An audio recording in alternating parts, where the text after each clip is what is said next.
días, soy Lilet Machuca Cruzado, estudiante de Derecho. En esta oportunidad nos encontramos en el Centro Conciliare TV a través de las redes sociales. En esta oportunidad vamos a entrevistar al doctor Genaro Uribe, especialista en conciliación extrajudicial. El tema muy esperado de hoy es la conciliación y los conciliadores. Antes de entrevistar al doctor, vamos a pedir a todos nuestros amigos de las redes sociales que hagan todo tipo de preguntas con respecto al tema y que esto va a aparecer en la parte inferior de la transmisión. Claro que sí, una de las cosas que siempre nos entusiasma mucho es poder estar en esos diálogos en donde compartimos con el alumnado y con el público en general sus inquietudes, respondemos algo de lo que ellos nos están solicitando, algunas cosas también las aprenderemos, en fin, es muy bonito estar en esos espacios y ojalá que los sigamos repitiendo en el futuro. Claro, para romper el hielo, doctor, háblenos sobre la conciliación, ya que, bueno, ha sido creada hace 22 años. Tiempo. Bueno, Arequipa es una de las ciudades privilegiadas del Perú porque ha sido la primera que tuvo el primer centro de conciliación y donde se llevó a cabo la primera conciliación a nivel nacional. Son 22 años en los que hemos cosechado toda suerte de experiencias positivas, algunas negativas, hemos aprendido, hemos mejorado y en realidad yo creo que estamos contribuyendo desde hace un buen tiempo a generar esa cultura de paz que tanta falta nos hace a nuestras civilizaciones. No solo tenemos un espacio en donde solucionar nuestros conflictos, que es a través de un tercero, que es el Poder Judicial o el arbitraje, sino que ahora tenemos un espacio nosotros mismos, las personas, para poder solucionar todos nuestros problemas con la intervención de un tercero que solamente va a ayudar a resolver el diálogo, pero partiendo del principio de que la solución a cualquier problema deviene de las partes, es decir, las partes van a aportar lo necesario para que ese problema se resuelva y se supone que la teoría manda y en la práctica también se está dando a que los dos, ambas partes involucradas sean ganadores y que no hayan perdedores en materia de conciliación. Eso es todo un trabajo, no es solamente una cuestión de meros momentos, sino es un proceso muy largo y felicitamos que el Estado peruano esté capitaneando este sentido a través del Ministerio de Justicia y esperamos que se siga consolidando la conciliación en los siguientes años venideros. Segunda pregunta, doctor. Alejandra Guaita nos pregunta, ¿se puede dar la corrección del acta de conciliación? Ah, claro que sí. El artículo 16 de la Ley de Conciliación establece expresamente las condiciones que tiene que cumplir un acta de conciliación, que son largas, son varios requisitos, me parece que son en total como 15 requisitos que tiene que cumplir el acta de conciliación. De estos Ujú. requisitos existen la gran mayoría que son requisitos que no necesariamente se van a cumplir a fidelidad en un acta de conciliación. Acuérdense que un juez tiene 3, 4, 5 años para resolver un conflicto. Un Claro. conciliador tiene 45 minutos para ayudarles a las partes a que resuelvan su conflicto. Y a veces el hecho de redactar en ese momento el acta de conciliación, todos somos seres humanos, no hay un mecanismo específico que permita al acta de conciliación que se redacte de manera mecánica, entonces alguien puede cometer un error involuntario. Entonces, el artículo 16A de la ley de conciliación establece todos los mecanismos para corregir un acta de conciliación. Pero Claro. la corrección es estrictamente formal. Eso hay que tiene que quedar muy en claro. Estrictamente formal significa que el acta de conciliación, que el acta de conciliación, por ejemplo, se equivocaron en el número del acta, se equivocaron erradamente en el nombre de la persona, en vez de poner Ceballos con Z, Sí, pusieron Ceballos con S, por ejemplo, claro, se claro. equivocaron en el número del DNI, en esas cosas se puede corregir el acta de conciliación, no se puede corregir en función al contenido, es decir, si yo me comprometí en el acta de conciliación a que pagar una deuda en 3 meses a razón de un tercio por cada mes del pago de la deuda, vía corrección de acta de conciliación, yo no puedo cambiar esas condiciones. Eso tendrá que hacerse en un nuevo proceso conciliatorio. Pero básicamente la corrección es solamente para aspectos meramente formales, Formales. exclusivamente aquellos que están contenidos en el artículo 15 de la ley de conciliación, perdón, en el artículo 16 de la ley de conciliación y que por un error hayan podido incurrir el conciliador, y entonces el artículo 16A establece los mecanismos para la corrección, que se puede corregir. Claro. Siguiente pregunta, doctor. Alberina Paredes nos pregunta, según la ley de conciliación, ¿son materia de conciliación los derechos disponibles o, en otras palabras, son derechos disponibles como la prestación de alimentos, la tenencia y patria potestad? No, no, no, ahí hay que dividir una cosa. La conciliación tiene varios ámbitos. Un ámbito es el civil, otro ámbito es el familiar, otro ámbito es el laboral. ¿Ok? Entonces, en cuanto a materia civil, la ley dice que son conciliables todos aquellos derechos patrimoniales de libre disposición. Exactamente. Este concepto es ciertamente bastante abstracto, porque resulta de que existen personas que no necesariamente entienden lo que significa este concepto. Existen personas que van a confundir el concepto, y por más que sean abogados, el concepto es demasiado abstracto y muchas veces resulta que existen personas que, conociendo mucho el tema, ubican el concepto en otros ámbitos que no corresponden. Lamentablemente al Ministerio de Justicia le ha tomado casi 20 años, porque el año 2016 publicaron una norma en la que se decía taxativamente qué se puede conciliar y qué no se puede conciliar. ¿De acuerdo? Le ha tomado casi 20 años en dar esta norma, y durante todo ese tiempo prácticamente la situación ha estado más o menos librada a la interpretación del conciliador.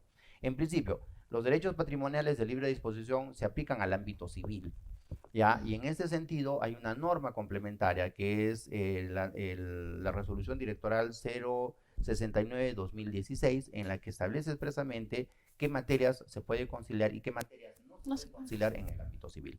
Luego, los derechos familiares obviamente pues no son de libre disposición. Esos derechos familiares están protegidos por un conjunto de estamentos legales que le quitan esa categoría de libre disposición. Yo no puedo dejar de dar los alimentos porque quiero, y el beneficiario no puede dejar de recibir los alimentos porque se encaprichó.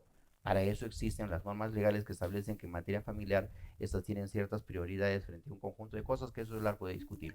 Claro. Concretamente, estos no son derechos patrimoniales de libre disposición, sin embargo, sí son conciliables por mandato expreso de la ley. La ley de conciliación dice exactamente que estas materias, estamos hablando de alimentos en todas sus formas, tenencia, régimen de visitas y liquidación de sociedades gananciales, estos 4 elementos sí son conciliables. Luego, para terminar, materia laboral, originalmente sí estuvo prevista en la ley de conciliación, pero después se suspendió su aplicación, y hoy en día el único ente que puede hacer conciliación laboral es el Ministerio de Trabajo. ¿De acuerdo? El único ente. Hace unos años atrás se inició en Lima un plan piloto para restaurar la conciliación laboral a los centros de conciliación privado, pero hasta el día de hoy no hay más noticias al respecto y no sabemos si se restaurará la conciliación laboral para los centros de conciliación privados o seguirá manteniéndose en el Ministerio de Trabajo. No hay manera de saberlo en este momento. Gracias, doctor.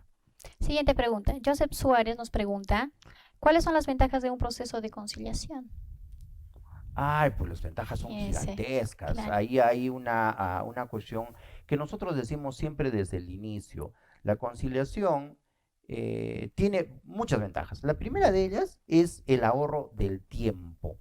Un proceso conciliatorio, si las personas tienen voluntad de arreglar su conflicto sin necesidad de ir a una vía judicial, lo pueden resolver en 15 días, en 7 días, en el mismo día e incluso en 45 minutos, porque va a depender mucho de la voluntad de las personas para que ese proceso conciliatorio se resuelva a la mayor brevedad posible. Si las personas tienen ánimo de arreglar su problema sin ir a la vía judicial, poniendo en marcha esa voluntad, lo más probable es que sí lo puedan resolver sin mayor inconveniente. Esa es una primera ventaja, el ahorro de tiempo. Segundo, el ahorro de del dinero.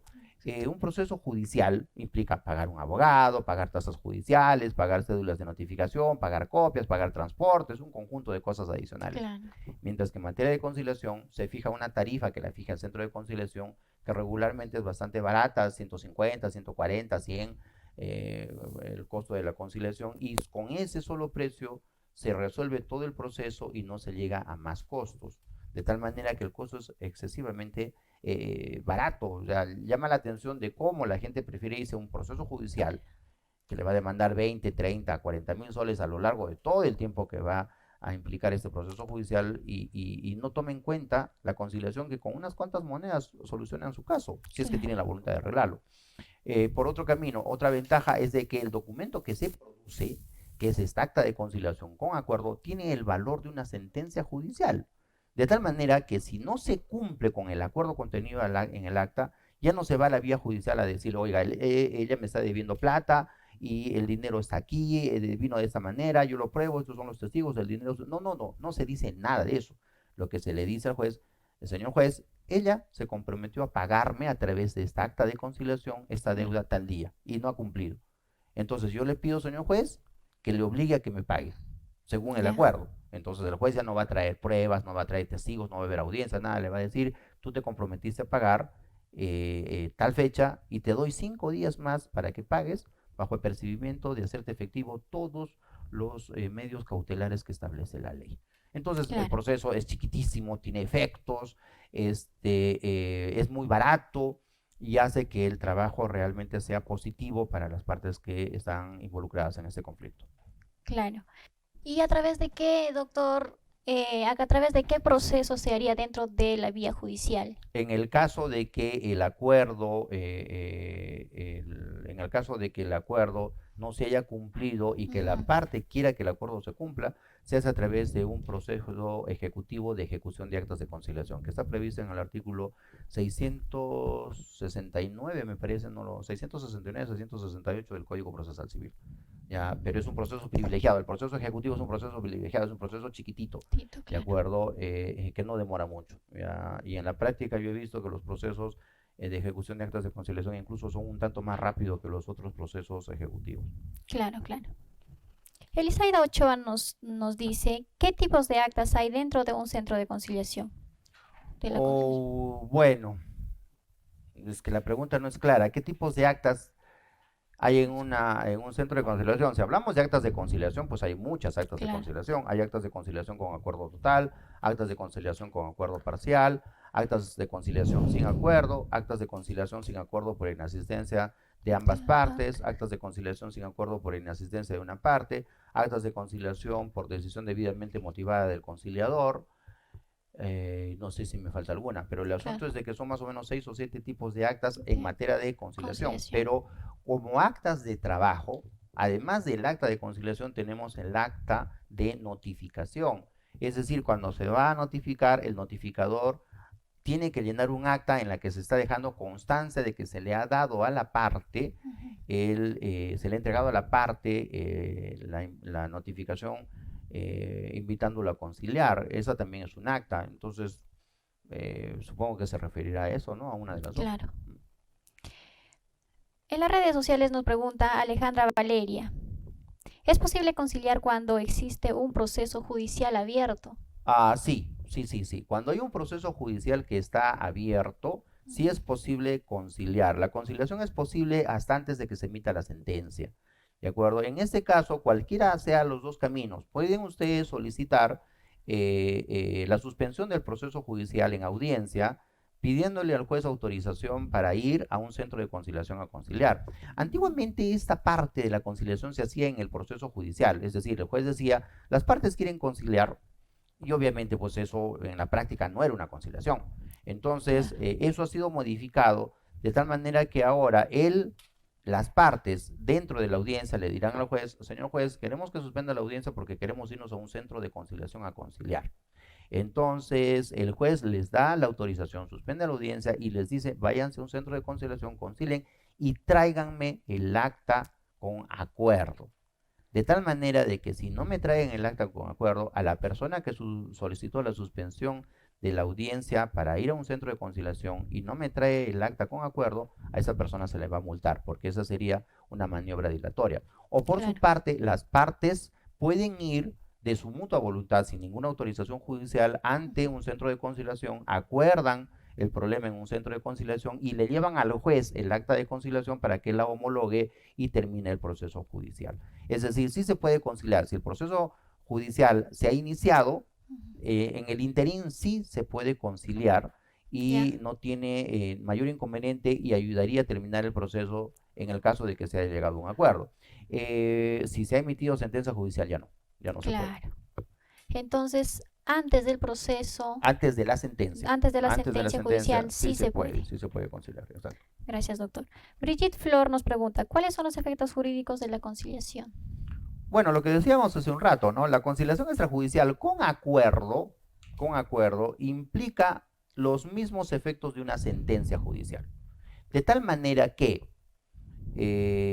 si hemos acordado nosotros en el acta de conciliación en pagar la deuda, en devolver el carro, en entregar la mercadería, entonces en ese caso el asunto va a ser que eso importa como una sentencia y el juez lo va a tomar como una sentencia. El juez va a ver en el momento en el que se le solicite al juez que ejecute el acta, el juez va a asumir que eso es una sentencia, siempre, como una sentencia, siempre y cuando cumpla todas las exigencias que establece la ley.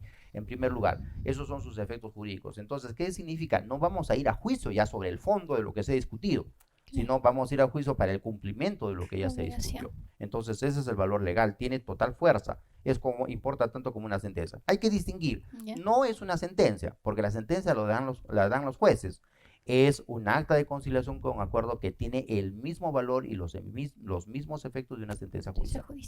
Claro, gracias, doctor. La señorita Farfalla Escura nos pregunta, para una obligación de dar suma de dinero, ¿hasta cuántas conciliaciones se puede dar? No existe ningún límite para eso. Claro. Ustedes pueden conciliar todas las veces que quieran sobre todo lo que hay. Por ejemplo, entendiendo, tratando de ubicar la pregunta de la oyente en el terreno de los hechos. Debo suponer que invitaron a una parte a conciliar y la parte no concurrió. Entonces el solicitante volvió a invitarle en otro momento y no concurre. Y volvió a invitarla una tercera vez, una cuarta vez, una quinta vez, una sexta vez y no concurre. Bueno, lo lógico es que a la primera vez que no concurre ya quedan facultados para ir a la vía judicial, pero es facultad de las partes volver a insistir en el proceso conciliatorio las veces que quieran, porque no hay autoridad de cosa juzgada, no hay autoridad de cosa resuelta. Lo que ocurre aquí es que siempre van a tener la oportunidad de invitar a las partes cuantas veces sean necesarias a las audiencias de conciliación, incluso si es que ha habido ya un acuerdo sobre ese tema en específico. Pongamos el caso, es sobre una deuda que nos está preguntando la oyente. Supongamos que le deben 10,000 soles y acordaron que se van a pagar en dos partes, de 5,000 la primera y 5,000 la segunda. Ya, entonces una de las partes dice, sabes que no puedo de tener esa capacidad de 5,000 y 5,000, mejor te propongo pagar en 4 partes de 2,500 y 2,500 cada parte, de tal manera que hacemos 4 partes de 2,500. Bueno, si se han puesto de acuerdo, a pesar de que ya hubo un acuerdo anterior, pueden volver a ponerse de acuerdo sobre eso y no hay ningún inconveniente. Esa es la ventaja de la conciliación, que se pueden modificar incluso los acuerdos a los que ya se ha arribado, siempre y cuando sea voluntad de las dos partes modificar el acuerdo, ¿sí? Acuérdense, acuérdense, fundamentalmente la conciliación importa mucho el acuerdo de las partes. Es fundamental, es crucial. Si no hay acuerdo entre las partes, nada es posible. Así que la conciliación, por encima de todo, implica el acuerdo de las dos partes para llegar a una solución. Claro. Gracias, doctor. Fernando George Morales nos pregunta, ¿cuáles son los requisitos para aperturar un centro de conciliación? Aparte de esto está... ¿La palabra aperturar está bien, doctor? No. Yo soy un fastidioso en los temas de lingüística. El idioma castellano es muy lindo, es uno de los más hermosos que existen a nivel de todo el mundo. Imagínense ustedes, en el Quijote de la Mancha se utilizaron 300,000 palabras y no se agotó el idioma. No, la palabra no es aperturar, aperturar no es verbo. Aperturar, la palabra correcta es la apertura, que es el antónimo de la salida. La apertura es el inicio, la salida es la finalización. Entonces, aperturar no es verbo. Entonces, lo correcto sería para abrir un centro de conciliación. Lamentablemente, pues estos errores gramaticales se suelen ocurrir con mucha frecuencia y es mejor corregirlos, ¿no? Es muy bonito nuestro idioma y es mucho más bonito cuando lo hablamos bien. Ya, en cuanto al tema, ¿qué se necesita para abrir un centro de conciliación? Bueno, Ujú. en primer lugar, rapidísimo, se necesita tener una persona jurídica sin fines de lucro, se necesita tener dos conciliadores en planilla, uno de ellos tiene que ser un conciliador básico y de familia al mismo tiempo. Se necesita tener un abogado verificador para que verifique la legalidad de los acuerdos a los que se lleguen en las actas de conciliación. Se necesita tener específicamente un local dedicado exclusivamente para la conciliación, el que debe Ujú. contar de 4 ambientes, es decir, con una secretaría, sala de espera, una oficina administrativa y lo más importante que es la sala de audiencias, que esta sí debe cumplir la finalidad de tener 3 por 3 metros de espacio, es decir, no puede ser menos de 3 metros de largo ni menos de 3 metros de ancho, De ancho. ¿ya? Y luego un baño exclusivo para el centro de conciliación. ¿Qué otra cosa más se necesita? Pues hacer todo un proyecto en realidad, porque la autorización no se hace con la ciudad de Arequipa, sino se hace con Lima. Todo se centraliza en Lima en materia de conciliación. Entonces Ujú. ustedes redactan su proyecto, lo envían a Lima y de Lima les dirán en su momento cuál es, si los han autorizado o no y cuál es el número de la resolución que los autoriza para que funcionen como centro de conciliación. Todo eso se encuentra contenido en el TUPA del Ministerio de Justicia. Ahí van a encontrar ustedes todos los requisitos y todas las características de los documentos que se necesita para presentar, para abrir un centro de conciliación. Claro. Yamilet Herrera nos pregunta, ¿qué podemos conciliar en materia laboral? Repito, en materia laboral no se puede conciliar en los centros de conciliación particulares. Conciliare, Ujú. por ejemplo, no puede conciliar en materia laboral. El Ya. único ente que puede conciliar en materia laboral es el Centro de Conciliación del Ministerio de Trabajo, que queda dentro de las oficinas del Ministerio de Trabajo, aquí por el parque de la universidad, por el lado de la San Agustín, más allá Ujú. de la Avenida Independencia. Y en materia laboral, pues se pueden conciliar los beneficios sociales, se pueden conciliar las vacaciones truncas, se puede conciliar remuneraciones impagas, en fin, todo lo que conforma parte de ese listado, pero además tienen otras prerrogativas en cuanto a la acción del Ministerio de Trabajo. En centros de conciliación particulares no se puede conciliar materia laboral. En Lima hubo un centro de conciliación particular, privado, llamémosle así, pero que en realidad pertenecía al Ministerio de Justicia, en donde se desarrolla hasta la fecha el plan piloto. Eso se supone que el Ministerio de Justicia está recibiendo todo tipo de experiencias para la reincorporación de la conciliación laboral en los centros de conciliación particulares, pero como les decía hace un momento, todavía no tenemos noticias al respecto, ¿no? Claro, doctor. González Rodríguez me pregunta, ¿a qué se refiere a que las actas tienen que ser ciertas, expresas y exigibles? Bueno, en principio todos los acuerdos conciliatorios tienen que cumplir con esas características. Rapidito, Ujú. porque esto ya es un trabajo de orden doctrinal y hay que explicar lo que dice uno y lo que dice El otro y otro. ahí no nos va a alcanzar el tiempo para eso. Pero Claro. cierto significa que las partes de verdad hayan llegado a ese acuerdo que figure en el acta de conciliación. Ujú. O sea, y no de otra manera. Cierto significa que él y yo llegamos a este acuerdo. Esto es cierto. Expreso que tiene que quedar detallado al pie de la letra todas las condiciones del acuerdo.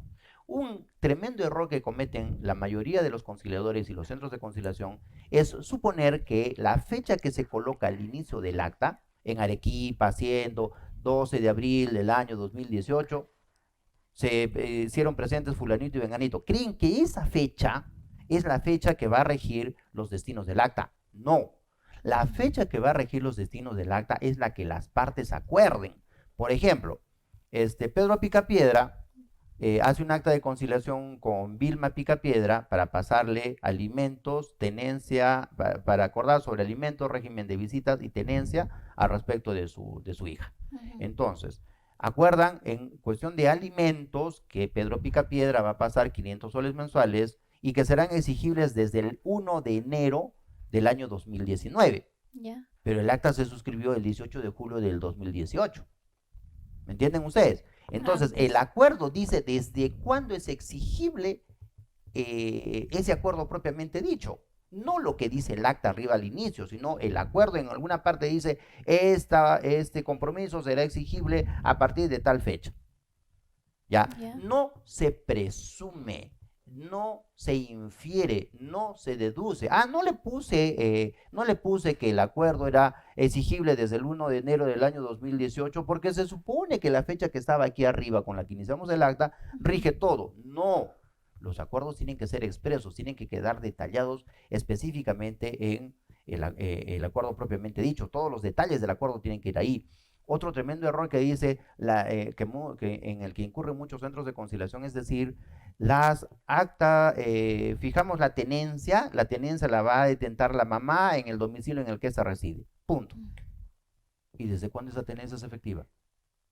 Ah, no, lo que dice arriba el acta de conciliación, no. En el acuerdo tiene que decir que esta tenencia se hace efectiva a partir de tal fecha. Eso se refiere que sean expresos. Porque si no son expresos, va a ocurrir lo siguiente. No son exigibles. Los acuerdos tienen que ser ciertos, que las partes hayan llegado a ese acuerdo, que sea verdad, que sean expresos, que estén literalmente detallados, por más que resulte redundante, en el acuerdo propiamente dicho. Y exigibles, si no son expresos, nunca van a ser exigibles. Y por tanto, no van a poderse ir a la vía judicial a reclamarse su cumplimiento. Porque ustedes van a llevar ese acuerdo que dice, la mamá detentará la tenencia, punto. Y entonces el juez le va a preguntar, ¿desde cuándo? Y como el acuerdo no lo dice, simple y sencillamente ese acuerdo no tiene ningún valor, no es aplicable. A eso se refiere los acuerdos ciertos, expresos y exigibles, dicho de una manera muy resumida, ¿no? En el curso nos tomamos varios días en explicar muy bien el concepto. Claro, gracias, doctor.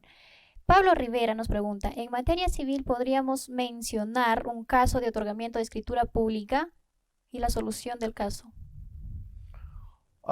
El otorgamiento de escritura pública es una materia conciliable, no es ajeno al proceso conciliatorio, claro que sí. Las partes pueden concurrir al centro de conciliación a solicitar el otorgamiento de la escritura pública, que regularmente ocurre cuando hay un instrumento perfecto, cuando una persona se niega a otorgar la escritura pública a pesar de que haya contraído la obligación.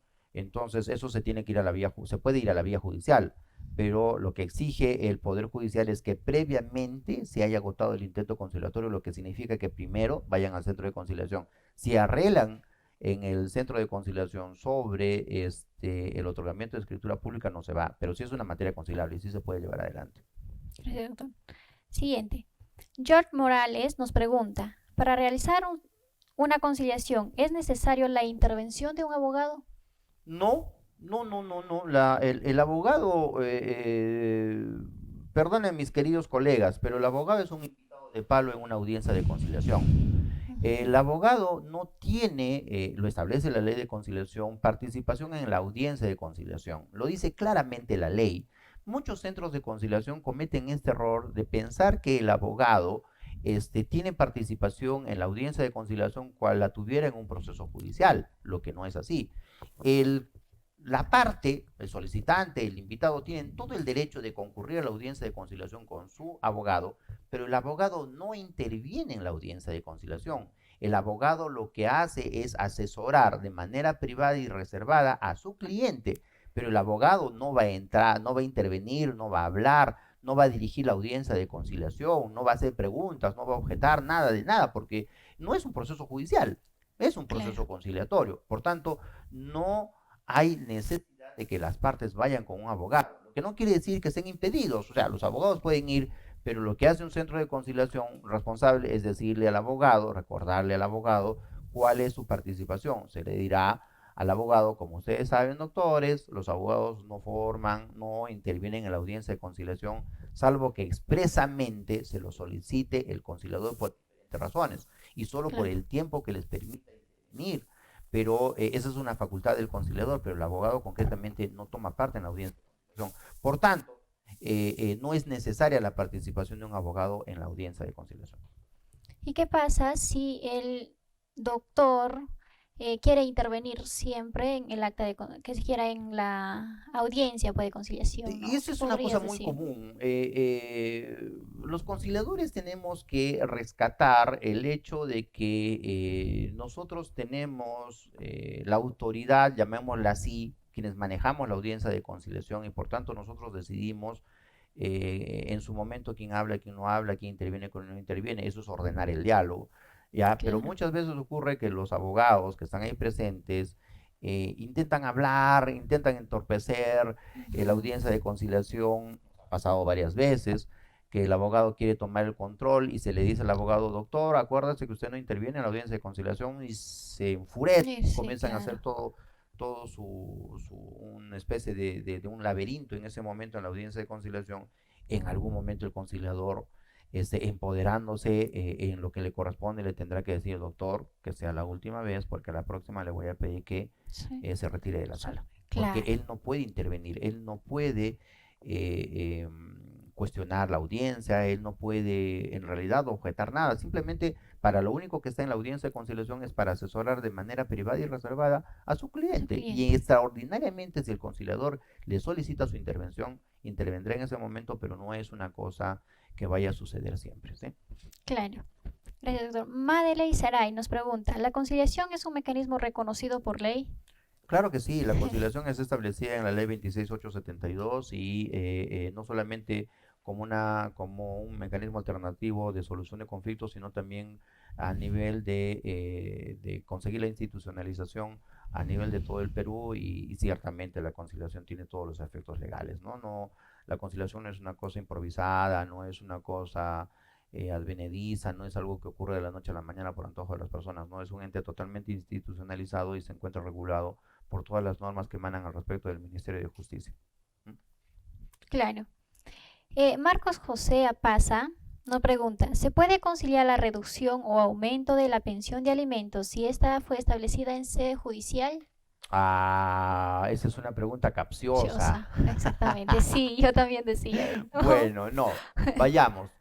En principio, la norma, la resolución directoral 069 de 2016 establece claramente que se puede conciliar en materia familiar la reducción de alimentos o el aumento de alimentos siempre y cuando haya partido de un centro de conciliación. Es decir, si ha partido de una sentencia, no se puede reducir los alimentos, se tendrá que recurrir al mismo juzgado en donde se fijó los alimentos para solicitar la reducción. Y digo solo la reducción porque si se trata del aumento, si el aumento ha sido fijado en centro de conciliación o ha sido fijado en sede judicial, siempre Ya, que se trate de un aumento, podrá irse al centro conciliatorio. ¿De acuerdo? ¿Por qué? ya, Porque prevalece el interés superior del niño. En un centro claro. de conciliación, el acuerdo se hace, como les digo, vienen hoy día y en 45 minutos tienen el acta, mientras que en la vía judicial, para que ese aumento se haga efectivo, se pasarán 2 o 3 o 4 meses y se está perjudicando el interés del niño. En este caso, si es que el interés superior del niño es el que va a salir beneficiado como consecuencia de este aumento, ese aumento que fue decretado, la pensión fue fijada en sede judicial, sin embargo, sí puede aumentarse, no reducirse, aumentarse en sede conciliatoria. ¿No? Entonces, Entonces, estas cuestioncitas hay que saberlas, porque muchas veces claro. creemos que la ley es tan fría que no da otras posibilidades. No, de hecho, sí se puede manejar en otras posibilidades, pero para eso hay que aplicar todos los conocimientos y todos los criterios que corresponden. ¿No? Siguiente pregunta. María Bellido nos pregunta, ¿qué se puede conciliar un día feriado o domingo? No, no, no, no, no, no. La conciliación solamente es posible en días hábiles, de lunes a viernes. Los centros de conciliación, y muchos centros de conciliación, yo he ayudado a constituir muchos centros de conciliación, solicitamos autorización también para trabajar hasta el día sábado, incluso todo el día. Pero ese sábado no es para que en esos días se hagan audiencias de conciliación. En esos días es exclusivamente para despacho administrativo, para enviar invitaciones, para preparar todo el trabajo, para atender en consultas, si se quiere, pero las audiencias de conciliación únicamente se hacen de lunes a viernes, no se hacen feriados ni domingos, de ninguna manera.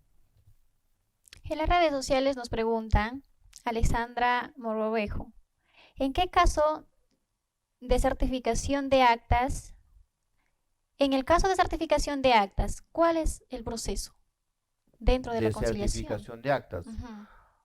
Yo estoy entendiendo de que se trata que un solicitante, una persona va al centro de conciliación para que le entreguen una copia del acta de conciliación. En principio, los centros de conciliación no entregan copias simples de nada. Ya ¿Ya? todo lo que el centro de conciliación otorga son copias certificadas. Entonces, se pueden solicitar copias certificadas de las actas, ¿de acuerdo? Es decir, se firmó el acta de conciliación, el original, entiéndase bien claro esto, porque mucha gente dice, no, yo quiero llevarme el original. No, el original se queda en el centro de conciliación, en custodio del centro de conciliación. Entonces, ese original se le saca una copia y el secretario general del centro de conciliación certifica el acta y le entrega una copia certificada a la parte. No puede otorgarse copias simples, sino exclusivamente copias certificadas. Y la norma 069-2016 autoriza además de que se puedan sacar copias certificadas de los documentos que se han tramitado en el centro de conciliación, es decir, de la solicitud, de la invitación, del acta de notificación, de, qué sé yo, pues las constancias de asistencia, las constancias de suspensión, que son documentos que se tramitan dentro del centro de conciliación. Claro. No se certifican, evidentemente, no se certifican esos documentos cuya certificación no le corresponde al centro de conciliación. El centro de conciliación, por más que le hayan presentado una partida de nacimiento de una persona, no va a certificar la copia de esa partida. Eso lo tendrá que certificar la RENIEC o la municipalidad. Si al centro de Claro. conciliación le han llevado una ficha registral de alguien, de alguna propiedad, de algún automóvil, de lo que sea, el centro de conciliación no va a certificar la copia de esa ficha registral. Para eso tendrán que irse a registros públicos a que el registro público le certifique. Solamente se certifican los documentos que se han tramitado dentro del centro de conciliación. Pablo Rivera nos pregunta, ¿en qué casos se puede dar por concluida la audiencia en la conciliación? Ah, concluida la audiencia. Ujú. El proceso conciliatorio probablemente. El ¿En qué proceso. caso se puede dar por concluida? Es que está medio vaga la pregunta. En Ajá. principio, la audiencia de conciliación termina con acuerdo total. En un acta, y eso se traduce en un acta de conciliación, con acuerdo total, Ujú. con acuerdo parcial o sin acuerdo. En estos tres casos, la audiencia es efectiva, es decir, las partes han venido al centro de conciliación para llegar a ¿Ya? un acuerdo total, o para Claro. llegar a un acuerdo parcial, o simplemente no han llegado a ningún De acuerdo. acuerdo. Ahí se acaba el proceso conciliatorio. Pero también se acaba el proceso conciliatorio cuando las partes no concurren a la audiencia de conciliación. Ujú. Digamos, se promueve el proceso conciliatorio y hoy día a las 10 de la mañana tenía que haber venido solicitante invitado, pero no Ya. vienen ninguno de los dos. Entonces el Ya. proceso se acaba, se archiva y se emite un acta de conciliación con falta de acuerdo por inasistencia de las dos partes. O Ya. resulta que a la primera vez no vino el solicitante, o resulta que a la segunda vez tampoco vino el solicitante. ¿Me Ujú. entienden ustedes? Entonces se acaba el proceso conciliatorio por inasistencia reiterada del solicitante en dos ocasiones. No hay una audiencia efectiva. O puede también ocurrir de que en medio de la audiencia de conciliación han sucedido un conjunto de hechos que hacen que el conciliador le ponga fin al proceso conciliatorio por una decisión debidamente motivada. Por ejemplo, que la parte se va sin firmar el acta de conciliación, que la parte se niega a firmar el acta de conciliación después de haber sido redactada, Ujú. que se ha violado uno de los principios de conciliación, por ejemplo, que una parte esté grabando la audiencia, eso está violando el principio de confidencialidad y ahí el Claro. conciliador tiene que suspender la audiencia y darla por terminada, o finalmente cuando el conciliador advierte que la materia que se está tratando no es materia conciliable. Ya. Ya alguien va, por ejemplo, a decir, quiero tratar sobre la tenencia de mi hijo, pero resulta que en el proceso conciliatorio advertimos que no es la tenencia, sino es se está hablando sobre la patria potestad. Pues la patria Ya. potestad no es conciliable. Entonces ahí en ese momento el conciliador tendrá que ponerle punto final a la audiencia de conciliación. Entonces son Claro. varios casos en los que el proceso conciliatorio se puede Se terminar. puede Y terminar. un caso muy particular es cuando, por ejemplo, la persona se ha desistido del proceso, el solicitante se ha desistido. Ahí no se Ujú. produce ningún acta de conciliación, simplemente Ya. se hace un informe y se pone punto final al proceso. O que, por ejemplo, una de las partes haya muerto ya en el interín de la invitación. El Ujú. solicitante vino a dejar eh, su invitación para su solicitud para invitar a conciliar y resulta de que al día siguiente el solicitante fallece. Entonces, en ese caso, el proceso también debe terminar con un informe Claro. puesto en conocimiento del conciliador que el solicitante ha fallecido, en ese momento tendrá que terminar con un informe. Pero son poquitísimos los casos. Todo proceso conciliatorio acaba en un acta. todo acaba en un acta y son muy pocos los casos en donde acaba en un informe, ¿no? Claro. Siguiente pregunta. ¿En qué casos es obligatorio la conciliación? Justo lo que decíamos al inicio, ¿no? En aquellos derechos patrimoniales de libre Sí, disposición, sí. en aquellos que han sido establecidos expresamente en la ley, en aquellos en los que son especialmente establecidos en la norma 069-2016. Son muchos los casos, en realidad, en casi todos los casos. Son muy pocos los casos en los que no se admite más bien la necesidad de la conciliación, pero en la gran mayoría de los casos, los derechos patrimoniales de libre disposición, deudas, incumplimiento de contratos, resolución de contratos, reivindicaciones, desalojos, en fin, En fin, es muy, muchos temas, es claro. muy grande el ámbito de aplicación. Gracias, doctor. Jesús Vegaso Suárez pregunta, ¿hay circunstancias en que se puede dar la conciliación en lo penal? La No, vía no, penal. no, en materia penal no. No, por A eso. diferencia de otros países, por ejemplo en Colombia, en materia penal, los colombianos para la aplicación de las faltas sí son susceptibles de ser llevadas a conciliación. En el Perú no tenemos eso. Ya, lo único dentro del ámbito penal, lo único que sí se puede conciliar es la reparación civil. ¿De acuerdo? Porque esa es una materia enteramente civil, no es penal. ¿De acuerdo? Pero dentro del ámbito penal es lo único que se puede llevar adelante. Después todo lo demás, faltas, querellas, delitos propiamente dichos, no se pueden conciliar, no son conciliables, está prohibido por ley. Gracias, doctor. Siguiente pregunta. Luna Alejandra nos pregunta, ¿se puede dar la conciliación en casos de violencia? ¿De violencia familiar? Ajá, No. no, Está expresamente prohibido por la ley, por no la se puede ley. llevar adelante eso. Siguiente pregunta. Araya Ana nos pregunta, ¿qué pasa si después de hacer una conciliación entre ambos padres pasa un tiempo y uno de los padres, deja de pasar alimentos a los hijos? ¿Cómo se debe actuar frente a este caso? Bueno, eso ya le corresponde más al ámbito del abogado defensor. Porque el centro de conciliación no brinda asesorías, el centro de conciliación no asume defensas, el centro de conciliación concilia.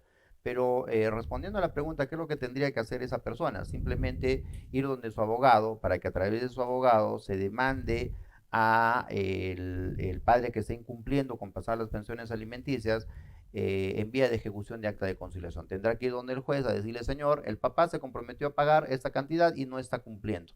Entonces yo le pido que le exija al papá que cumpla y si no, que le haga efectivo todos los apercibimientos. Entonces el juez lo llamará al papá, le dirá, oye, tú te comprometiste a pagar una pensión de alimentos a través de esta conciliación, te doy 5 días para que cumplas, bajo el percibimiento de enviar copias certificadas al Ministerio Público y en su momento con el grave riesgo de que puedan ir a la cárcel por eso, ¿no? Pero esa ya es una cuestión que le corresponde más a la defensa legal de la persona que se ve afectada con el incumplimiento de este contrato, Claro. de esta obligación, perdón. Jessica Bustamante, ¿se puede postular para ser juez de paz? No entiendo tanto la pregunta, a ver si Sí, a ver, siendo conciliador, supongo, no sé. entendamos la figura. Si siendo conciliador, puedo postular para ser el juez de paz. Ujú. Bueno, no hay ningún inconveniente, no hay ningún inconveniente. Quizá la pregunta sea, ¿puedo ser juez de paz y al mismo tiempo ser conciliador? Conciliador. Ajá. Tampoco hay mayor inconveniente, porque acuérdense ustedes que la función del juez de paz, estamos entendiendo el juez de paz no letrado, no es exclusiva, ¿no? Es decir, el juez de paz letrado atiende en el despacho que le corresponde, hasta donde conozco de la ley, y en el horario que no le corresponde, pues puede seguir desempeñando su actividad privada como abogado defensor, como profesor o como cualquier otra cosa, ¿no? No hay una dedicación exclusiva en los jueces de paz que sí existe para los otros que forman parte del ordenamiento del Poder Judicial. Entonces, si se trata por ese sentido de la pregunta, que siendo un conciliador puede al mismo tiempo ser juez de paz, no hay ningún inconveniente, sí, sí se puede. Siguiente pregunta nos hace Berly Claudio. Dice, ¿qué pasa si el solicitante de la conciliación da una dirección falsa del invitado? ¿Sería válida la notificación hecha al invitado? Bueno, veo que hay varias preguntas, así que vamos a tratar de resumirlas rapidito Sí, porque nos quedan solamente 5 minutos de tiempo según lo lo pactado. establecido. Ya, bueno, a ver, la pregunta es si, a ver, repito rápido. La pregunta dice, ¿Qué pasa si el solicitante de la conciliación da una dirección falsa del invitado? Ya, hay La una pregunta. situación, sí, sí, ya la Ajá, entendí. La situación es bien simple. Si hay se da una dirección falsa, pues, ¿cómo podría el conciliador saber eso? ¿No? Entonces, sin embargo, ocurren varias circunstancias en las que sí, como consecuencia de esa dirección, no le llamemos falsa, sino llamémosle una dirección equivocada, porque falsa significa que ya estaríamos haciendo un antejuicio. claro. Si es una dirección equivocada, la norma 069 de 2016 establece varios mecanismos a ese respecto. Es decir, si por ejemplo al momento de ir a notificar, el notificador advierte que la dirección es incorrecta o que le han dicho en ese lugar que ese señor no vive aquí, que es una dirección errada, ya, o finalmente que no encuentra la dirección por diferentes razones, entonces el notificador, sin ningún trámite, tiene que ponerle en conocimiento al conciliador sobre este hecho. Oiga, he ido a notificar, no he encontrado la dirección. He ido a notificar y me han dicho que el señor no vive ahí. Ya, entonces, ¿qué ocurrirá? El conciliador tendrá que llamar al solicitante y le tendrá que decir, señor solicitante, fuimos a notificar y al momento de tocar la puerta nos dijeron que el señor no está ahí.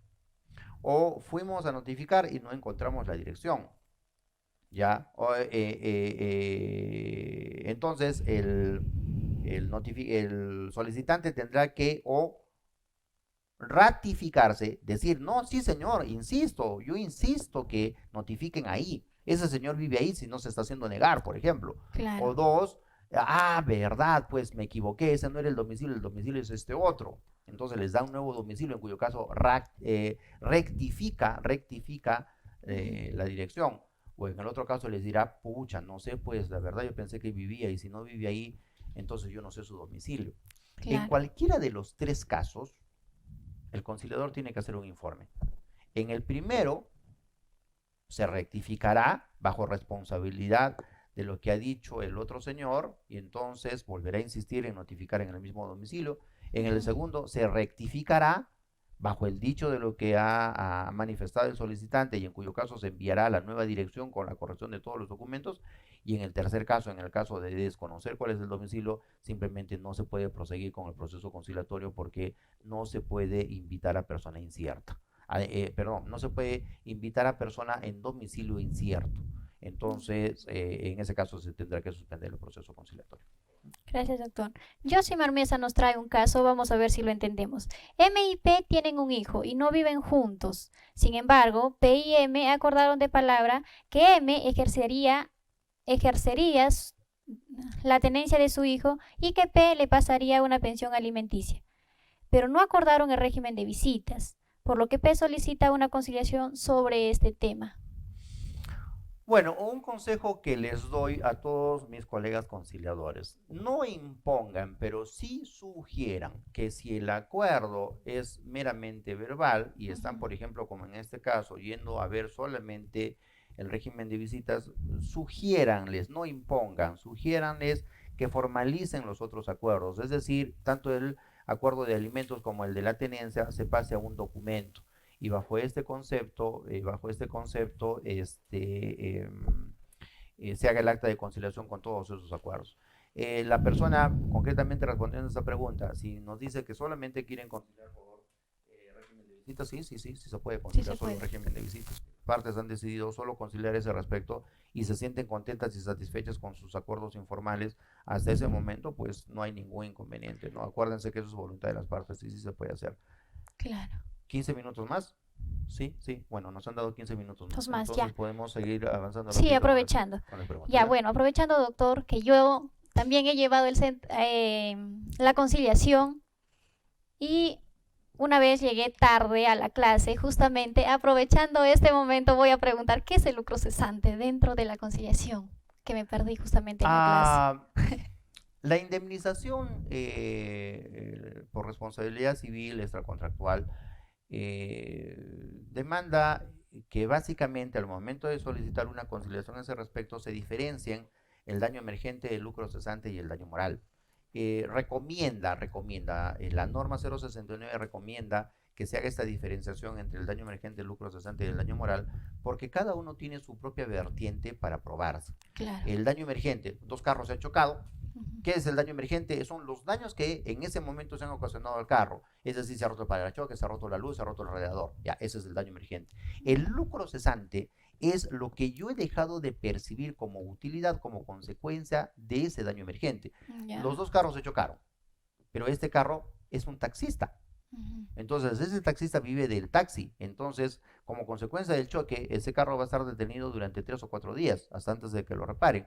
Entonces, el lucro cesante es todo lo que ha dejado de percibir esta persona a lo largo de esos días. Todas las utilidades que no ha recibido, eso es el lucro cesante. Y el daño moral es la afectación emocional que la persona ha tenido, cuánto he sufrido, cuánto he llorado, cuánto me he entristecido, que es una circunstancia cada vez menos difícil de probar, porque a medida que va avanzando la tecnología y a medida que van avanzando las leyes, la cosa se va haciendo más sencilla en ese sentido. Pero Ujú. hasta la fecha nuestro Código Civil dice que el daño moral solo se invoca y el juez lo valora, ¿no? Claro. Entonces esas son las tres diferenciaciones que ocurren dentro de Sí.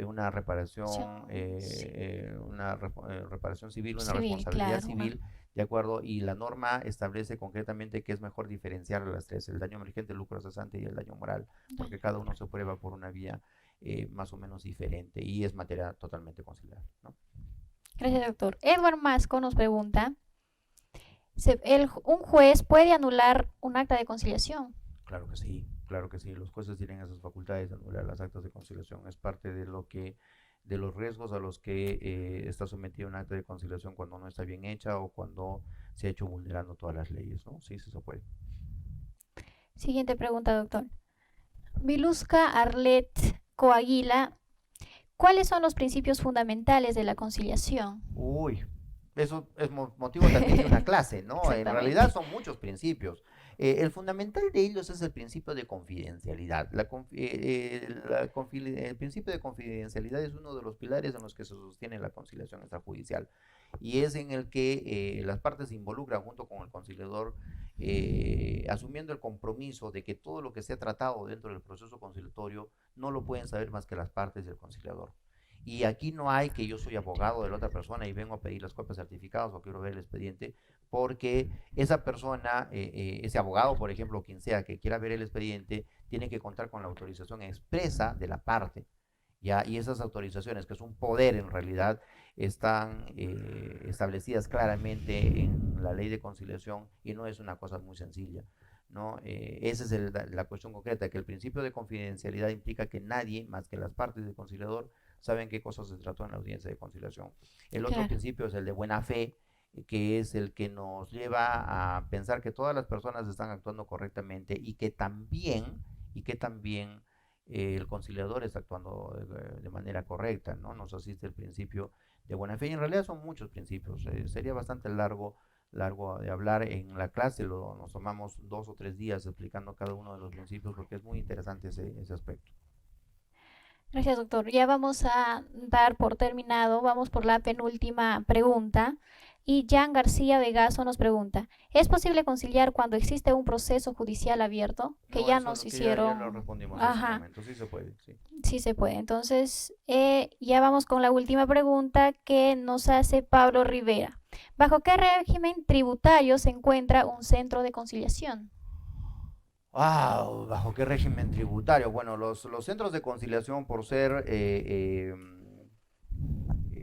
propiedad de personas jurídicas y fines de lucro se encuentra exonerado de impuestos.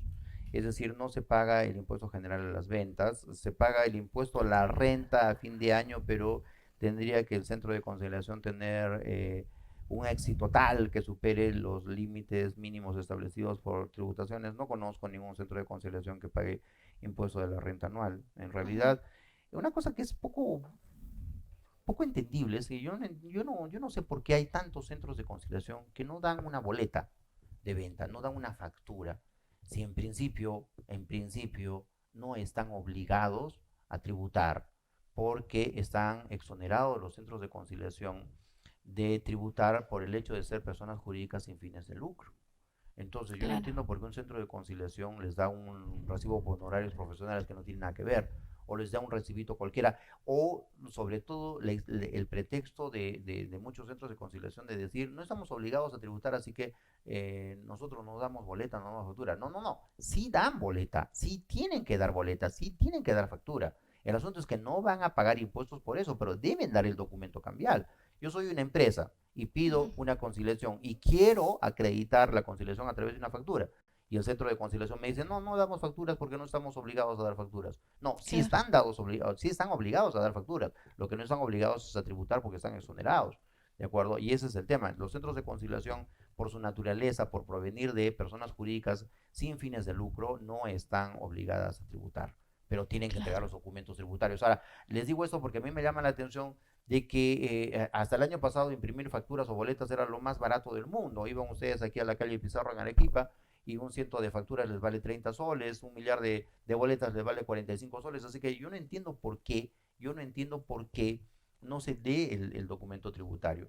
Pero adicionalmente, ahora incluso desde este año ya rige toda la facturación y la emisión de boletas vía internet, así que ni siquiera van a hacer en la impresión, así que yo creo que ese debe Claro, ser un buen indicativo para que vean si el centro de conciliación es confiable o no, ¿no? Un centro ¿cómo? de conciliación que no tiene capacidad de poder imprimir sus boletas y sus facturas, Claro. probablemente no tenga capacidad para otras cosas, ¿no?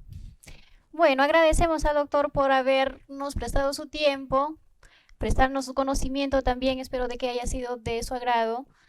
Para terminar, terminar, doctor. Bueno, yo les agradezco a todos. En realidad son muchas preguntas, las hemos Sí, respondido muy rápido porque había que tratar de atender a la gran mayoría. Vamos a tener otra entrevista probablemente programada para algunas semanas en otros temas relacionados con la conciliación. Y a quienes no les alcanzó el tiempo para escribir su pregunta, síganlas haciendo por los canales de nuestro Facebook, de nuestro canal de televisión y vamos a seguirla respondiendo sin ningún inconveniente por la misma red. Yo estoy muy agradecido, realmente me ha llamado la atención tanta acogida que ha tenido sí, la conferencia el día de hoy, esta entrevista, y estoy dispuesto a siempre a poder compartir con ustedes un poquito de lo que hemos aprendido a lo largo de este tiempo y como les he dicho siempre, lo que no sé, pues buscaremos aprenderlo juntos. Ha sido un placer, claro. muchas gracias por su tiempo. Muchas gracias.